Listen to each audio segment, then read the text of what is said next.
Thank you Lord kasi naka-receive ako ng isang message mula sa modeling agency ni Kenji. So part daw siya ng casting ng isang brand dito sa Italy.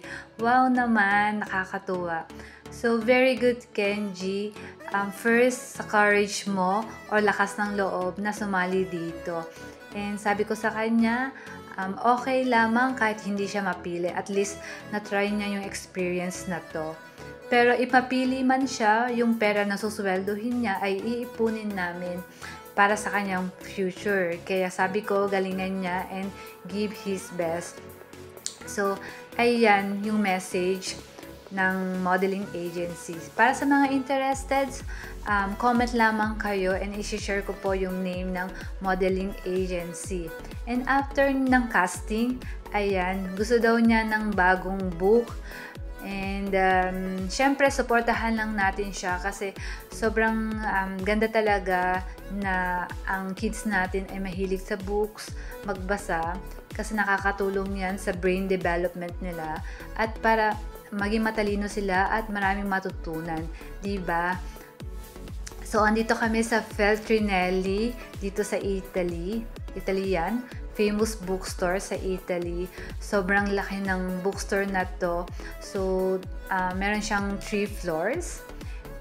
And sobrang matutuwa talaga kayo kapag pumunta kayo dito and para mag-chill at mag-shopping ng libro. Ayan anak, pili-pili ka lamang and galingan mo ha. Sana pagpatuloy mo pa yan yung pagbabasa mo ng books. Anyway, gusto daw niya yung books na maraming games, maraming questions, may mga labyrinths, and yung maraming crosswords. Ayan si Mami, ang ating stage ma'am. Ayan. Hagarda Versosa, medyo. Okay, sobrang active kasi ni Kenji. So, lagi ako naghahabol. Buti na lamang may JC Barley at Calvit C as energy booster at pampalakas ng katawan. Kita nyo naman guys, yung anak ko parang laging sasali lagi sa marathon. Takbo siya ng takbo. So, hindi siya napapagod. Ito naman yung kids section. Sobrang ganda dito and talaga naman natuwa si Kenji. Halata naman, 'di ba? So ang sabi niya, sobrang ganda daw nung bookstore na to at sobrang laki. So I'm sure babalik kami dito.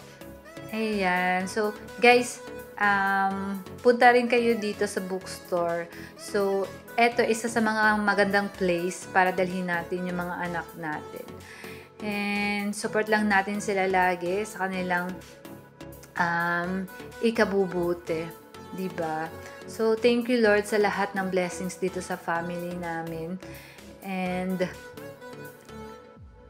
ayan, stay healthy guys. Okay, let's all be successful. Okay, God bless.